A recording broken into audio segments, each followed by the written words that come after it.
All right, new podcast. New podcast. Hi, Niklas. Hey, Tessa, welcome. How's it going? It's going well. It's going well. It's Good. busy, but busy's good. We like busy. We like busy.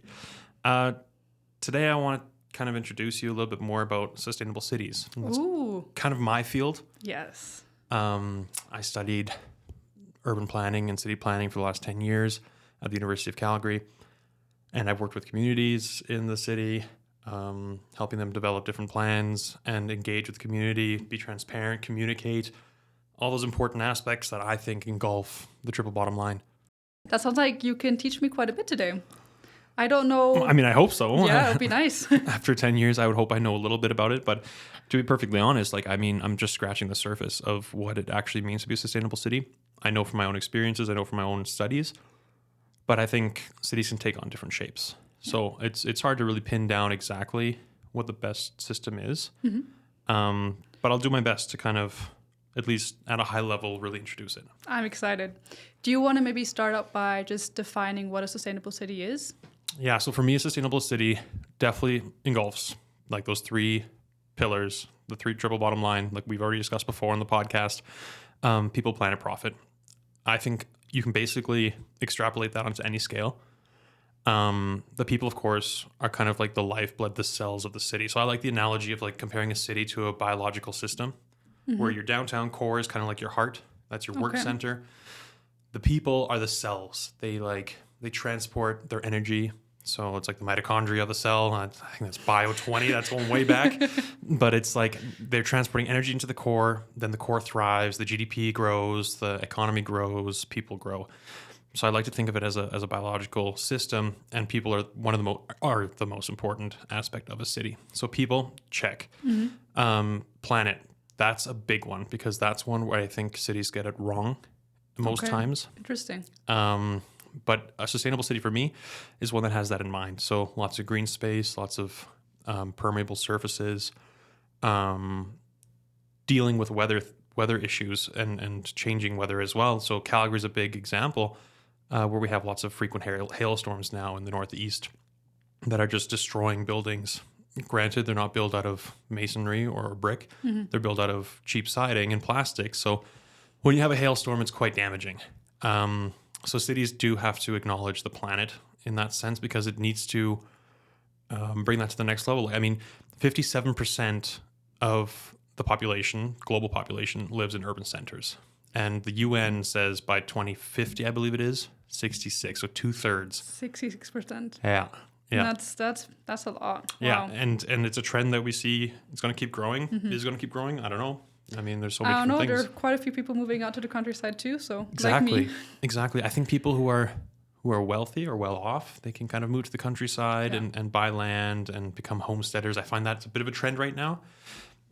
But that being said, I think the majority of the population is like middle class or lower. So I think there's a big number of people that can't afford that anymore. No. Which is interesting because it used to be, the unwealthy would be living on the land, the farmers.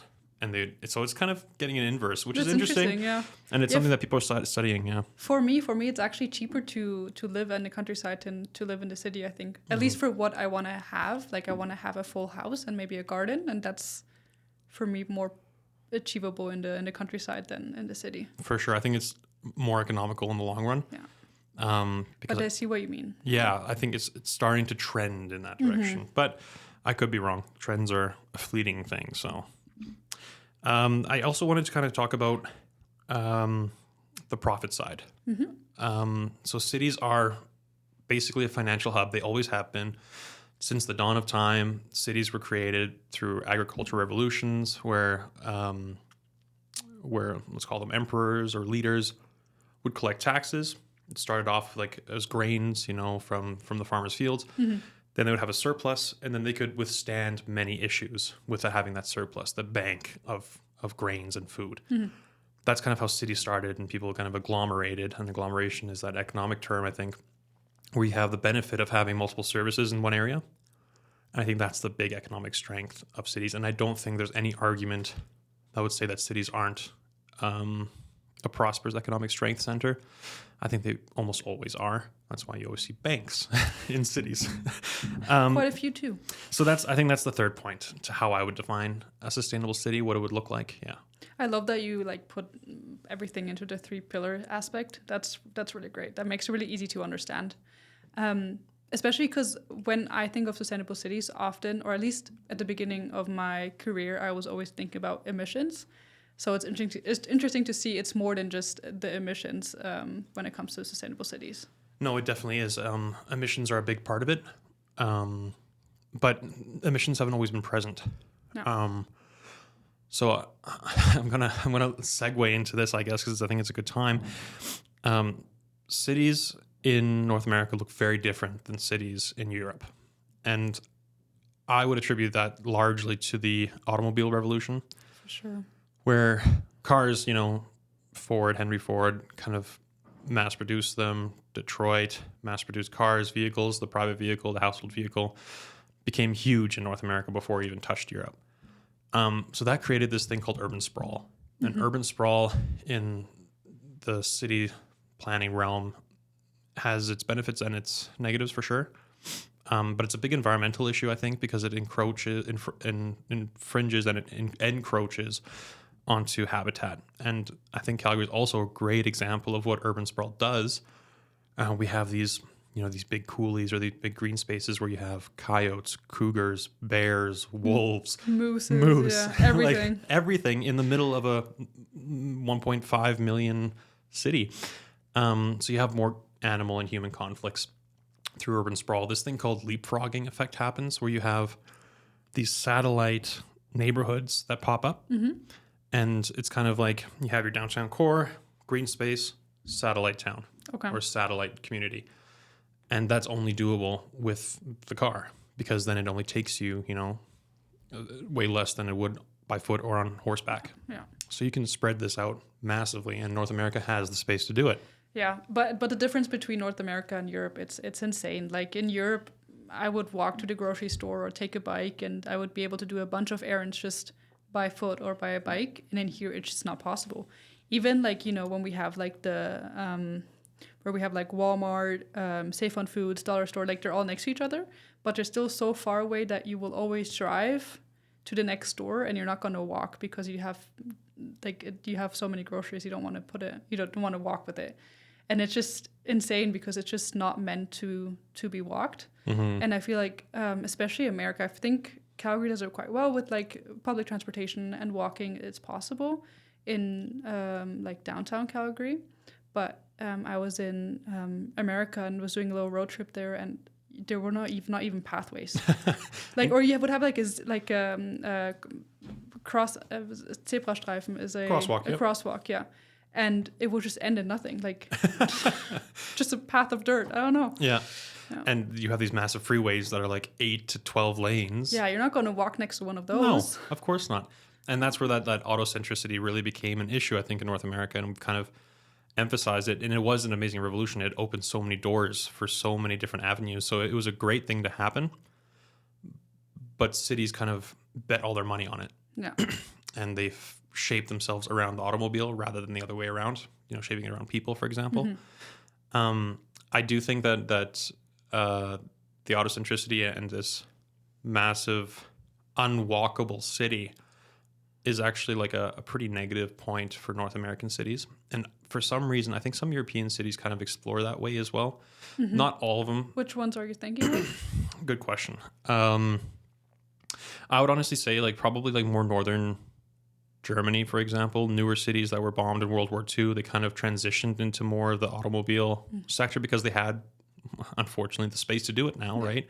It was all rubble and rebuilding, and they said, okay, well, the car is a big thing. Let's redesign our cities into more of like a larger roads, that sort of idea.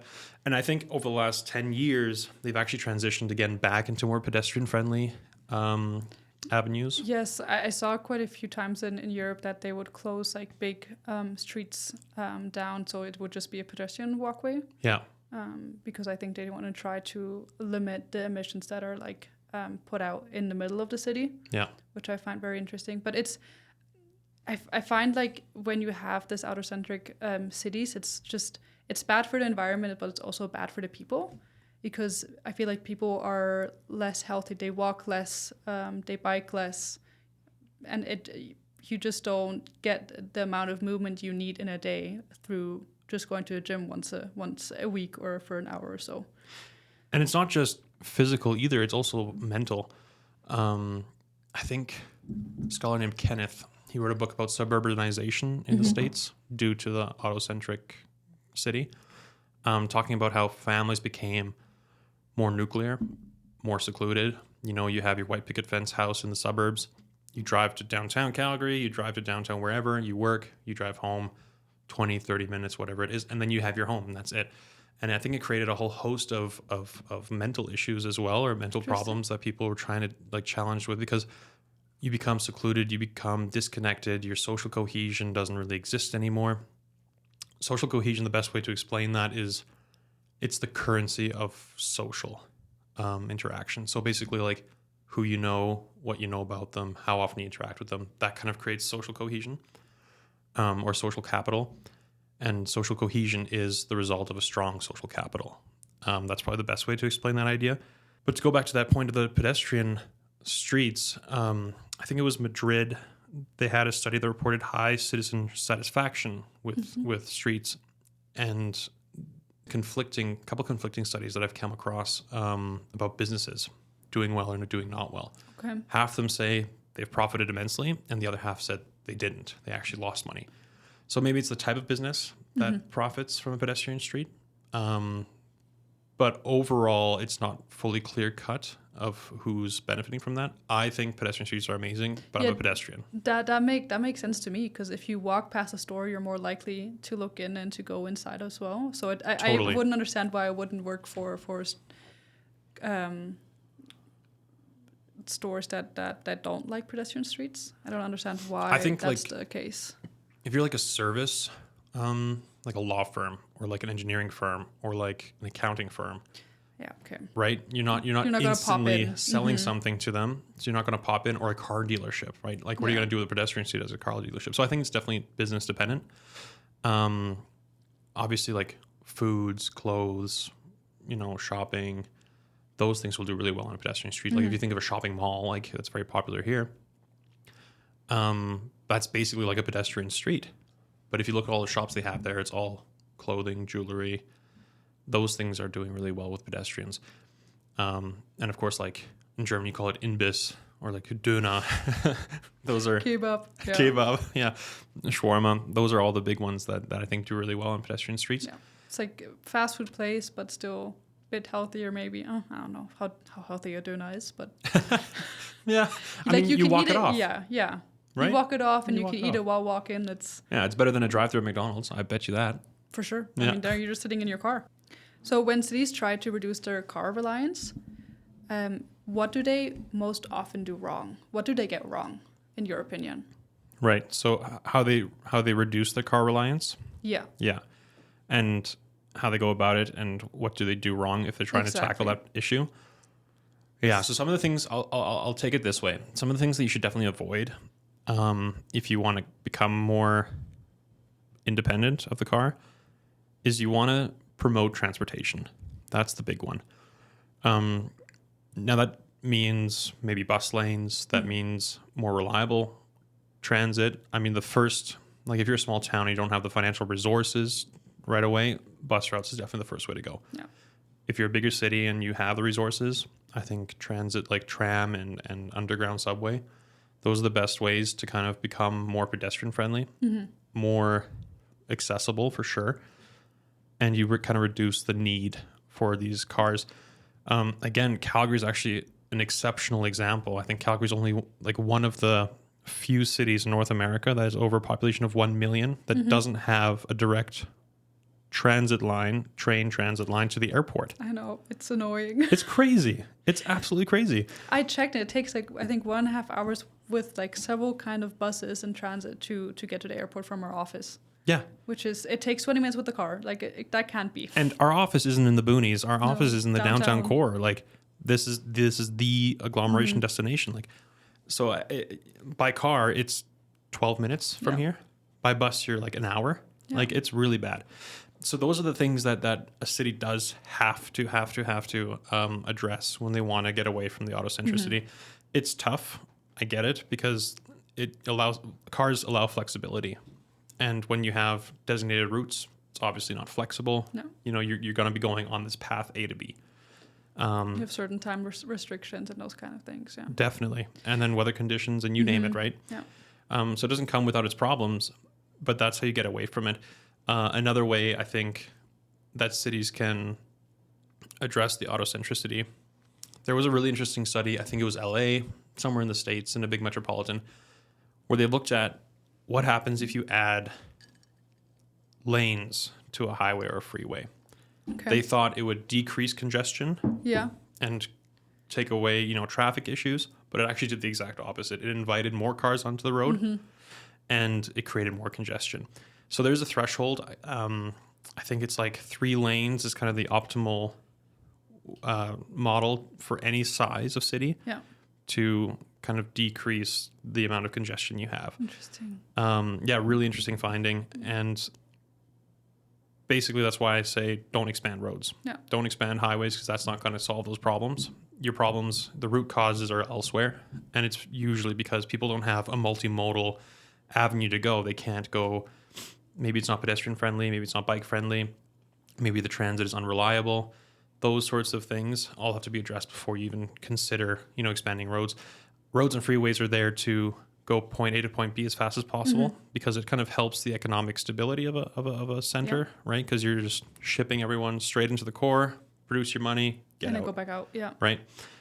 So I get why that's the first and easiest clear-cut avenue. It kind of is pretty barrier-free at the beginning, but it does increase like labor costs as well as infrastructure costs and those sorts of ideas. Well, and emission goes up, so cost for the planet as well. Totally. What I liked what you mentioned before was like having positive incentives. I think that's such a much better way to incentivize good behavior than having negative incentives. Like I was thinking, for example, increased parking costs in the city, but often I feel like people still will go and drive the car and be okay with paying $2 more than having to take like 2 different buses because there's not a good bus lane. So I think it's really good what you're saying, that you should first focus on the positive incentives before you maybe even start doing those things.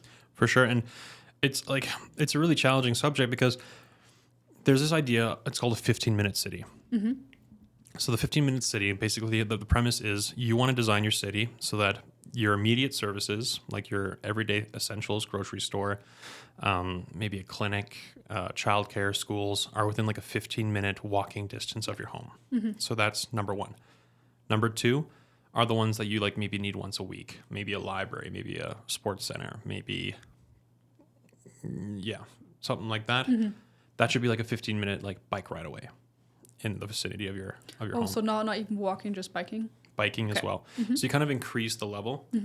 And then your job should be like your job or your general hospitals, large hospitals, things you don't need regularly, excluding your job, should be a 15-minute car ride away. So that's the 15-minute city model, where that means basically all your services are achievable in a 15-minute realm and at different multimodal stages. Ideally, you have everything in a 15-minute walking distance, but that's not reasonable. Not going to happen. Not going to happen. You're not going to have a general hospital, a school, a prison. You're not going to have everything in the same spot, right? We could try, but... You could try. There might be some conflicts of interest, but you could try. But it's interesting that you say that, because LEED, there's quite a big sector about that as well, where you have to measure those kind of facilities around a building to see if it certifies to get a certain amount of points. That's a big part in there as well. I really like the idea of a 15-minute city, and I think that neighborhoods in North America from this urban sprawl model have actually started to take that shape. Every, at least, new neighborhood that I can think of have a grocery store, have a couple schools, have a clinic, have all these services within hopefully a 15-minute, more realistically probably a 30-minute, depending where you live in that community. So a great solution actually is this idea of missing middle housing. Okay, could you explain that for me again? I've heard the word, but I feel like I don't know the definition of it. Yeah, for sure. So missing middle housing is this Middle because it's between low density and high density. So high density, high rise, that's like your downtown core. You have apartments on top of each other. Low density is like, your quarter acre lot with like one single family home, white picket fence, big yard. And it's right in the middle. Okay. A few models that have taken shape in that, I think it was like in the 70s, was Danish or Swedish community. It was kind of like a communal housing, not communal housing, but like a communal social housing project is what they called it. I think it's Danish, and I think Danish, I know which one you're talking about. Yeah. Yeah, so what they did was they had a group of families who kind of bought into this big land, and they all built their own little houses, and they had like one common center in the middle. The common center isn't essential for this idea, for the missing middle housing, but it gives you a good example of how early this idea really started into urban centers. And the benefit of doing this, of having a middle housing, and what this looks like is probably row houses, duplexes, fourplexes. That's probably the most recent model you can kind of consider to be middle housing. And then they still have a garden as well, or is it?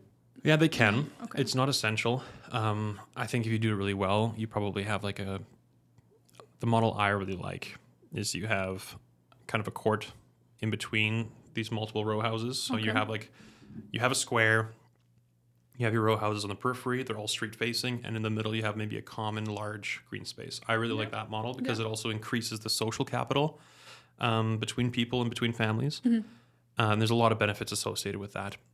And the missing middle housing addresses, if it's done well, it addresses, I think, all the issues that a city has. So one is the cost of living. So your property taxes should go down, your infrastructure costs should go down because it's all multiple units are being serviced by one at the same time. Exactly. Yeah. And then if it's done well, you're also helping provide security for local businesses. So what that looks like is, I think Europe actually, I don't know if they're still doing it, but when I think of Europe and this maybe just outside the downtown core, like maybe the Altstadt or something like that in Germany, you have businesses on the ground floor, you have residences on the top floor. Yeah. And I really like that model. It's still a very common thing. It's still a very common thing, right? Yeah. And I think even in new buildings, like people have their clinic or whatever on the main floor, and then they live on the top floor. And it doesn't have to be in old buildings; it can be in new buildings. And I really like that model because you have these local businesses that are providing services to the people that live within a 30-minute radius, and you have way more people in that 30-minute radius to support these businesses than you would in a low-density model. Oh, okay. Yeah, I didn't even think about that. Yeah. Right? So you're supporting these local businesses. And if you think about like Amazon, sure. Amazon is probably the biggest threat to local businesses and small businesses, right? Because it's convenient, it's instant, it's on your phone. But how convenient is it to have a general store in your basement? Very convenient. Yeah. I would see that. Yeah, I would go there every day. Yeah, Amazon isn't that good either. Yeah. Like Amazon can't beat that. Amazon can, give you 24 hours and then you get your roll of duct tape at your door. But if you need the roll of duct tape right now because your faucet's leaking, you can just go downstairs, buy a roll of duct tape, and you have it within minutes. So I think that's still a little bit better than Amazon in that scenario. Yeah. And I really like that model for that reason. So when I studied in the Netherlands in a small city called Utrecht, and I never used Amazon or any like online stores ever because we had so many little stores right next to where I lived, and I would just bike there for 2 minutes, 5 minutes. And then when I moved here and moved into the countryside, now we use Amazon like once a week, which I find terrible, but it's just so much more convenient. But that's a great example of what that density does, right? Exactly. And it was in the early 2010s or early 2000s where Walmart really tried to breach into the German market. So Walmart started opening stores. They had a couple test stores in Germany, and they failed miserably. And they put so much money into marketing, put so much money into these businesses in these warehouses, and no one went. And it wasn't like a hate for American enterprise, not at all. It was just, okay, now I have to drive 20 minutes to the super center to get whatever I want, but I can go down the street to the guy I've known for 30 years to get... you have like a personal connection with. And yeah. And that was the big deal as well. I do think that these large superstores or warehouses are becoming more popular in Europe, at least maybe in Germany. And small businesses are struggling, but I think it's also part and parcel to multiple different reasons. I won't even actually go there. That's a whole can of worms that is endless to talk about. Another episode then? Another episode. Oh, okay. Yeah. Sounds good. But missing middle housing is a solution to all these problems, I think, or a great solution, especially when the cost of living is going up. It supports local business. And if it's done well, meaning you have your infrastructure set up properly, you have your multimodal transportation accessible. So that means you can take the bus, you can take the train, you can take the bike, you can walk. All these are accessible within a short 10-minute, 15-minute radius of your missing middle housing community, micro community, let's call it. It becomes extremely powerful, an extremely powerful idea in city planning. So this sounds like a great idea. What's the reason why we don't have it as much in North America, for example? Yeah, so in North America, the reasons that I can think of are maybe twofold. One, it can be complex, especially in a pre-established city or town.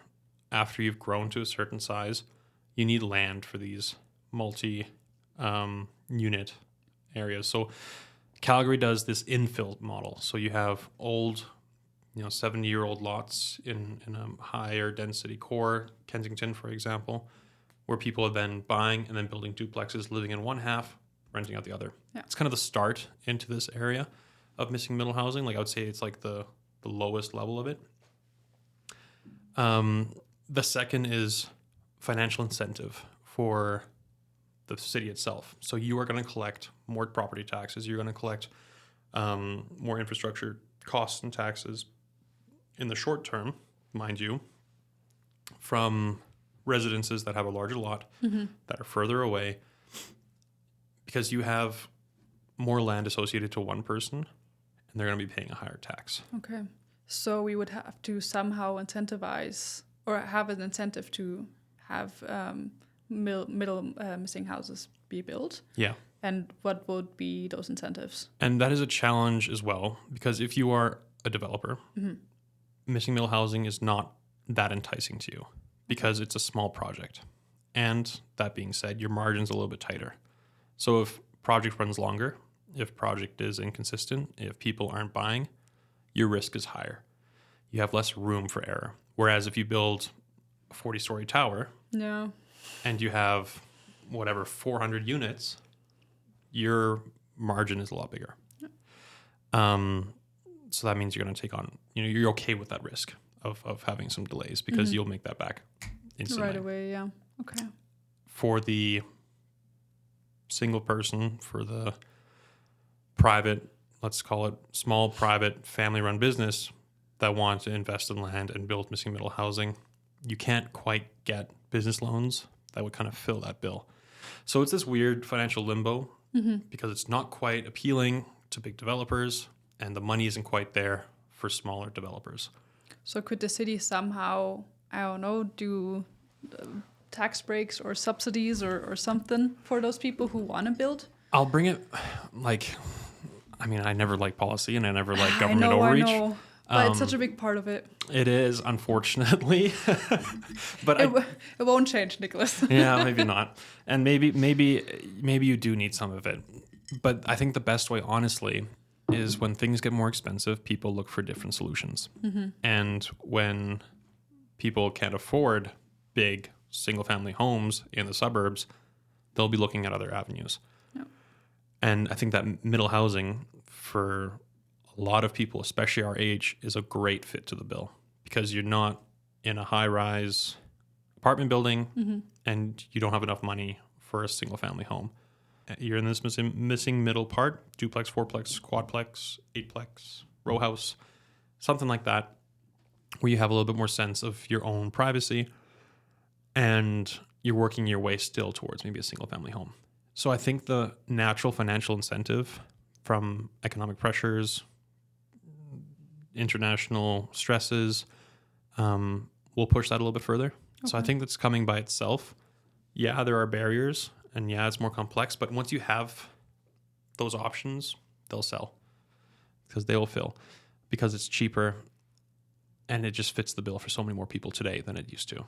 Yeah. Okay. Well, thank you for that good explanation. Yeah, you're welcome. I understood it much better. Good. Okay, I'm glad. Okay, so now we talked about people. We talked about profit. So now we have the one pillar left, planet. that would lead me to biophilic design. Could you elaborate a little bit what a biophilic design is? Because always when I think about it, it's just kind of plants in a lobby, or I don't know, like a plant right here in the office. It's I mean, I think by definition, it's not wrong that that's biophilic design. yeah, However, in a city setting, biophilic design is an intentional design strategy to bring people closer to nature in a host of different ways. So the ways that we see it in sustainable design or in city design, the most common one are bioswales. Bioswales are like these mocking nature green area spaces. You see them often in between highways. You see them in interchanges. You see them most often near very impermeable roads. So impermeable roads being water can't penetrate. yeah, Water just runs off immediately. And what these bioswales do, they kind of recreate like a wetland. It can be creative. It can be very simple, very basic. You have kind of a free range in there, but the purpose is to mimic what nature does, using nature in a cosmetic or manufactured way. Manufactured meaning like human influenced or human designed. yeah, Where you have different using native plants is a big one. Using native plants that can accommodate the actual weather patterns of your local climate. And what they do is they can manage this water runoff. They can pool it. It goes to the plants, goes to the trees, goes to the grass, and it can kind of become its own wetland in a way. So that's a really good way that people address water in cities, flooding, and try to manage those from these impermeable surfaces. Another one is actually creating a permeable surface. And this is something I think you had mentioned to me before. In Europe, you see a lot of people or a lot of cities or a lot of initiatives breaking down asphalt and roadways, right? Yeah, there's a Dutch initiative right now to break up all the tiles they have, because they kind of, I don't know if tile is the wrong right or wrong Slabs. word. Let's The call them slabs. yeah. So they kind of all their pedestrian side roads and streets, they're all just full of slabs, and so there's no way for water to penetrate.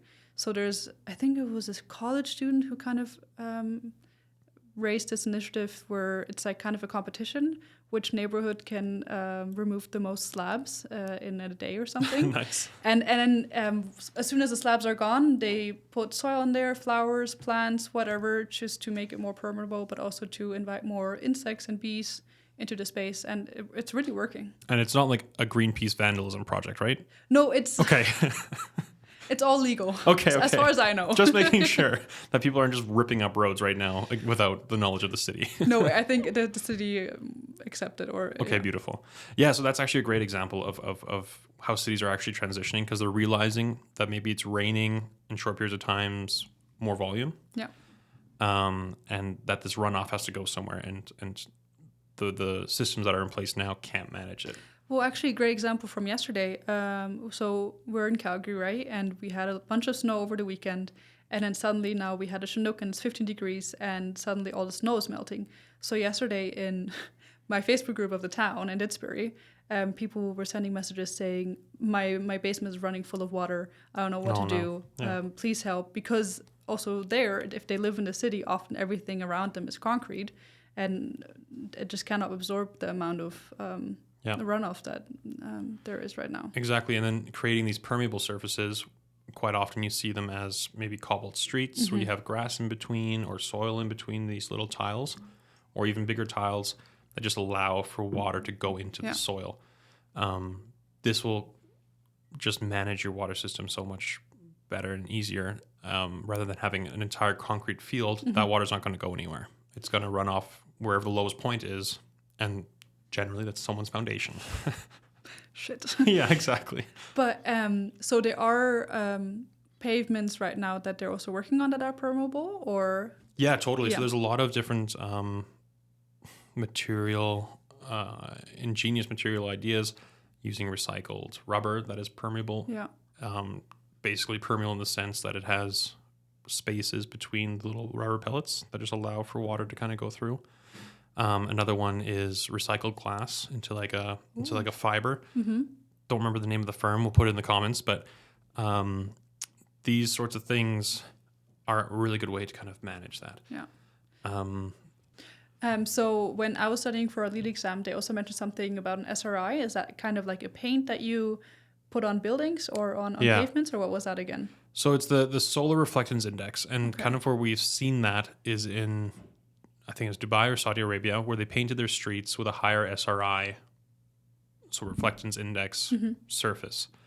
And actually what they saw was there was a 13 degrees Celsius decrease in surface temperature. Wait, 13 degrees? Yeah, 13 degrees.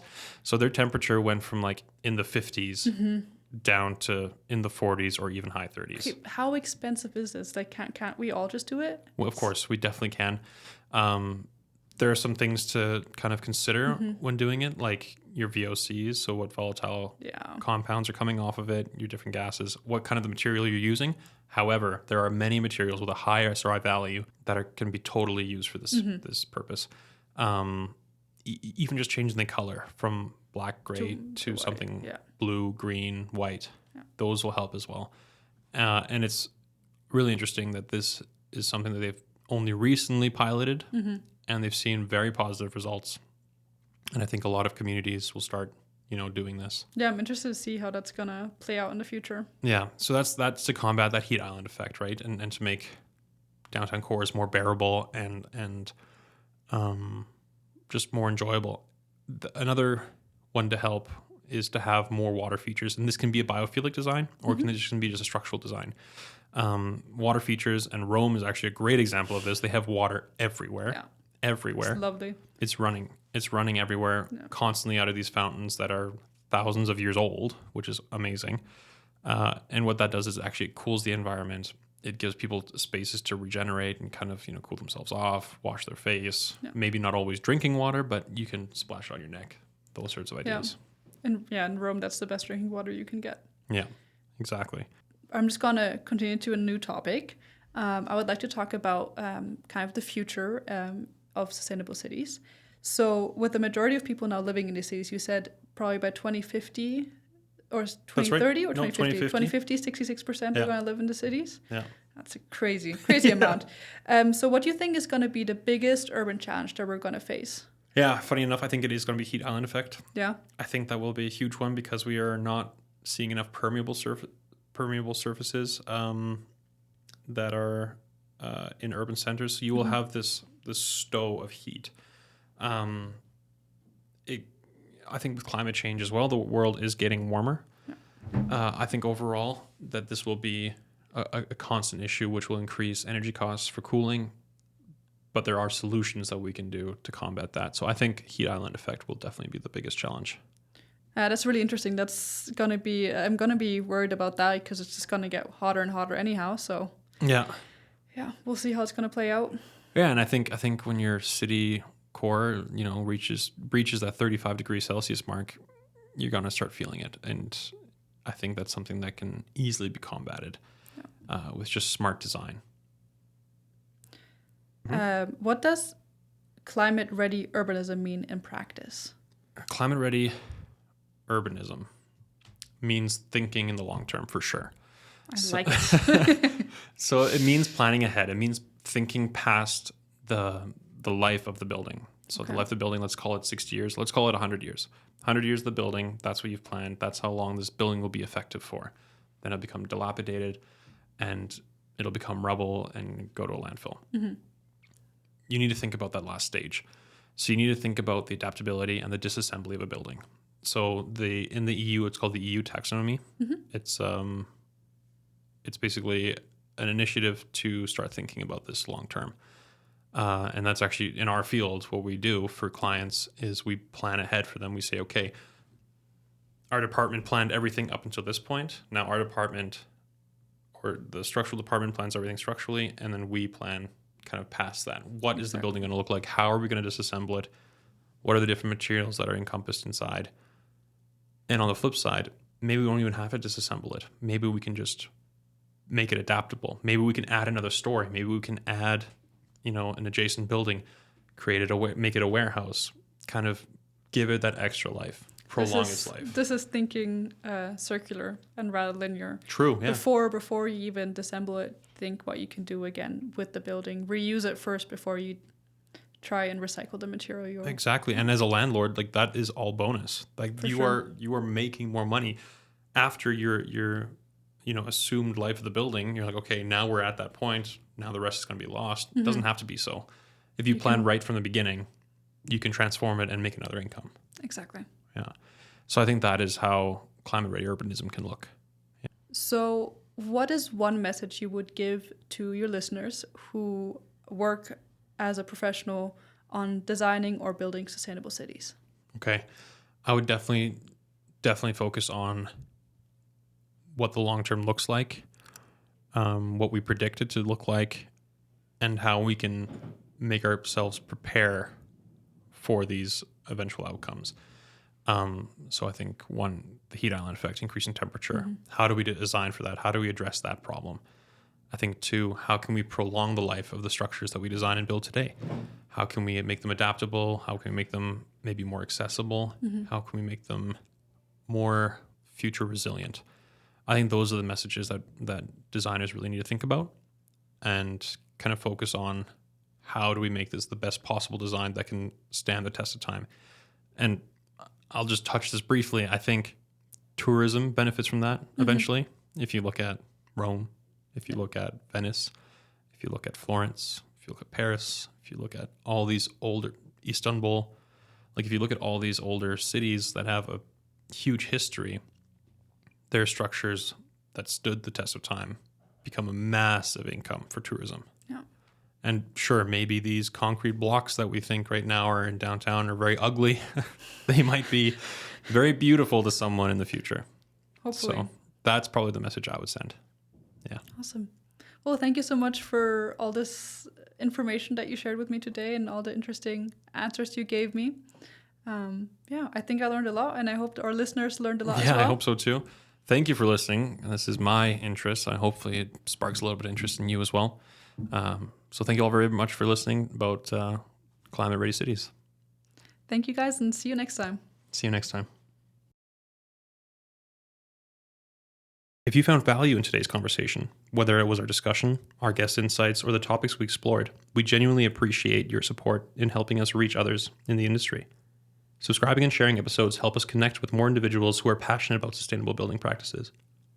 If you'd like to continue the conversation or share your thoughts with the Future Framers podcast community, you can reach us through the contact information in the show notes. Your support helps us continue bringing you meaningful conversations with industry leaders and experts. Thank you for investing your time with us, and we will see you in the next episode.